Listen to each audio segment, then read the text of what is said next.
الحمد للہ رب العالمین۔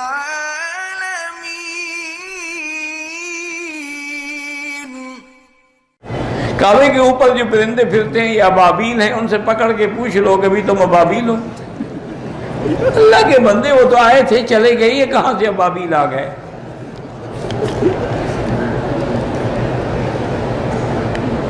کہتے ہیں کہ جنازے میں کھلے کھلے لوگ کھڑے ہونے چاہیے، مجھے نہیں پتا، تھوڑے ہوئے ہیں تک سب بڑی نظر آئے، باقی اللہ کو پتا۔ موبائل میں قرآن ہے، پڑھ سکتے ہیں۔ میرا بیٹا محمد معاویہ بیمار رہتا ہے تو اللہ شفا عطا فرمائے۔ حجاج بن یوسف کی موت ایمان پہ، بالکل موت ایمان پہ ہوئی، وہ گناہگار تھا، کافر تو نہیں تھا۔ کعبہ شریف کا غلاف بالکل حضور کے زمانے میں تھا، تب ہی تو ہے کہ حضور نے پھر انکار نہیں کیا۔ اگر طواف میں ہاتھ لگ جائے کچھ نہیں ہوتا، لیکن لگانا نہیں چاہیے۔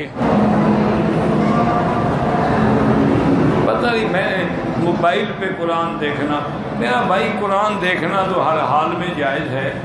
تو بہرحال اگر اصل جو مولانا نے فرمایا ہے نا کہ موبائل پہ نہ پڑھے، اس کی وجہ یہ ہے کہ یہ ایک عالمی سازش کا حصہ لگتا ہے، کیونکہ دشمن ہمارا بڑا چالا۔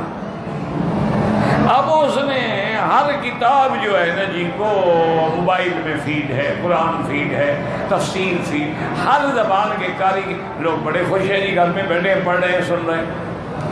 لیکن نتیجہ نعوذ باللہ جب دنیا سے یہ کتابت والا قرآن ختم ہو جائے اور اس کو ایک سیکنڈ میں وہ سیٹلائٹ سے ڈیلیٹ کر کے اڑا دیں گے، پھر آپ کیا کریں گے؟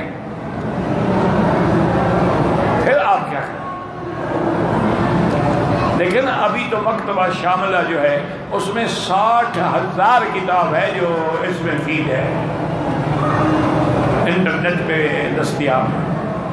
اچھی بات ہے، پوری دنیا میں ایک بات پہنچ رہی، لیکن ساتھ یہ خیال ضرور رکھیں کہ جو اصل ورثہ ہے ہمارا قرآن کا وہ ختم نہ ہو۔